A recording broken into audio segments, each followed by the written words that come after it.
بسم الله الرحمن الرحيم. بسم اللہ الرحمن الرحیم. السلام علیکم اسٹوڈینٹس، آپ سب کیسے ہیں؟ میں امید کرتی ہوں آپ سب خیریت سے ہوں گے. اب ہم چلتے ہیں اپنے سبق کی طرف. آپ سب اپنی اپنی کتابیں کھولیں. صفحہ نمبر 8. کیا آپ سب نے اپنی کتابیں کھول لی؟ کل ہم نے عقائد کا تعارف شروع سے پڑھا تھا، ریڈنگ. آج ہم اس سے اگلا صفحہ یعنی کہ صفحہ نمبر 8 پڑھیں گے. عقیدے یا عقائد کے لیے ایمان کا لفظ بھی استعمال ہوتا ہے. عقیدے یا عقائد کے لیے کون سا لفظ استعمال ہوتا ہے؟ ایمان کا. اسلام میں بنیادی طور پر 5 عقائد ہیں، یعنی 5 چیزوں پر ایمان لانا اسلام کی بنیاد ہے. ان کے بغیر کوئی مسلمان کہلانے کا حقدار نہیں ہے. اسلام میں بنیادی طور پر 5 عقائد ہیں. ہمیں اس ریڈنگ میں یہ بتایا گیا ہے کہ اسلام میں بنیادی طور پر 5 عقائد ہیں جن پر ایمان لانا ضروری ہے. اگر ہم ان پر ایمان نہیں لاتے تو ہم مسلمان نہیں کہلا سکتے. اسلام کے 5 بنیادی عقائد یہ ہیں. پہلے نمبر پر ہے اللہ تعالیٰ پر ایمان. دوسرے نمبر پر ہے فرشتوں پر ایمان. تیسرے نمبر پر ہے آسمانی کتابوں پر ایمان. چوتھے نمبر پر ہے رسولوں پر ایمان. اور 5ویں نمبر پر ہے آخرت پر ایمان. پیارے بچوں، یہ ہمارے 5 بنیادی عقائد ہیں جن پر ہمارا ایمان ہونا بہت ضروری ہے. اب ہم اس کی تفصیل کی طرف چلتے ہیں. پہلے نمبر پر آتا ہے اللہ تعالیٰ پر ایمان. مسلمان ہونے کے لیے لازم ہے کہ اللہ تعالیٰ پر ایمان لایا جائے. اللہ تعالیٰ پر ایمان کا مطلب ہے کہ ہم اس حقیقت پر یقین کرتے ہیں کہ اللہ ایک ہے. مسلمان ہونے کے لیے لازم ہے کہ اللہ تعالیٰ پر ایمان لایا جائے، اور اللہ تعالیٰ پر ایمان کا مطلب ہے کہ ہم اس بات پر، اس حقیقت پر یقین کر لیں کہ اللہ تعالیٰ ایک ہے.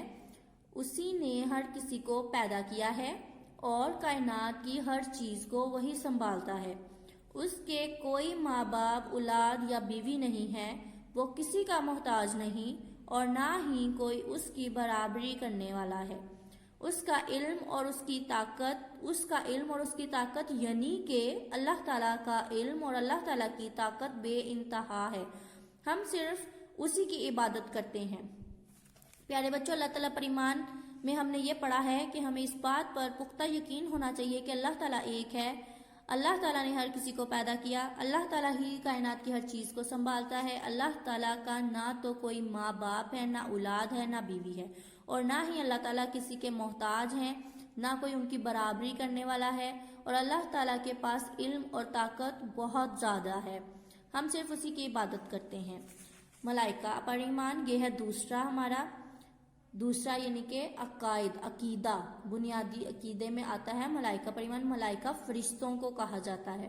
ملائکہ ملک کی جمع ہے جس کے معنی ہے فرشتے. فرشتے اللہ تعالیٰ کی وہ مخلوق ہیں جنہیں اللہ تعالیٰ نے نور سے پیدا کیا ہے. پیارے بچوں، آپ نے فرشتوں کے بارے میں سنا ہوگا، تو ہمیں اس ریڈنگ میں یہ پتہ چلا ہے کہ اللہ تعالیٰ نے فرشتوں کو نور سے پیدا کیا ہے. مسلمان کا یہ ایمان ہونا ضروری ہے کہ فرشتے اللہ تعالیٰ کے حکم کے مطابق صرف نیک کام کرتے ہیں. برے کام کا حکم یا طاقت ان میں نہیں. یہ ہماری طرح سے کھاتے پیتے نہیں اور نہ ہی انہیں بھوک لگتی ہے اور نہ یہ تھکتے ہیں. اللہ تعالیٰ نے مختلف کاموں کے لیے مختلف فرشتے تخلیق کیے ہیں. فرشتوں کی اصل تعداد صرف اللہ تعالیٰ کو ہی معلوم ہے. پیارے بچوں، ملائکہ پر ایمان سے مراد ہے کہ ہمیں اس بات پر یقین ہو کہ جو اللہ تعالیٰ نے فرشتے پیدا کیے ہیں وہ فرشتے صرف اللہ تعالیٰ کے حکم کے مطابق کام کرتے ہیں. وہ اپنی مرضی سے کچھ نہیں کرتے. نہ تو وہ ہماری طرح کھاتے پیتے ہیں، نہ انہیں بھوک لگتی ہے. وہ صرف اللہ کے حکم کے پابند ہیں. وہ اللہ کے حکم سے سارے کام کرتے ہیں. پیارے بچوں، اب آپ سب اپنی اپنی کاپیاں کھول لیں. بچوں، ہم ایک چیپٹر یعنی کہ ایک سبق پہلے کر چکے ہیں. اب ہم دوسرے سبق کی طرف آئے ہیں تو ہم اس کا انڈیکس تیار کریں گے اس طرح سے. باب دوم، ایمانیات اور عبادات. عنوان، عقائد کا تعارف.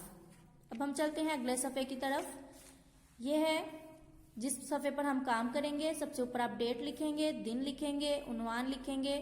اور یہاں عنوان کیا ہے؟ ہمارا عنوان عقائد کا تعارف. سوال نمبر 1، عقیدے سے کیا مراد ہے؟ آج ہم عقیدے سے کیا مراد ہے پڑھیں گے۔ جواب: اسلام کی روح سے عقیدے کے معنی ہیں ہم اس حقیقت کو مانیں کہ اس ساری کائنات کو پیدا کرنے والا اور اس کا نظام چلانے والا ایک اللہ ہے۔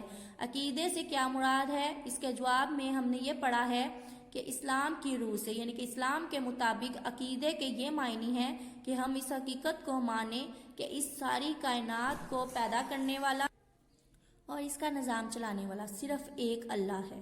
ہمارا اس بات پر عقیدہ ہونا چاہیے، اس بات پر پختہ ایمان ہونا چاہیے۔ پیارے بچوں، یہ تھا ہمارا کام۔ پہلے ہم نے ریڈنگ پڑھی ہے، آپ اس کو ریڈ کریں گے، اور یہ ہمارا سوال نمبر 1۔ اس سوال کو آپ نے زبانی یاد کرنا ہے اور اپنی اپنی کاپیوں پر لکھنا ہے۔ اب ہم انشاءاللہ کل اپنے اگلے سبق کے ساتھ ملیں گے۔ اللہ حافظ۔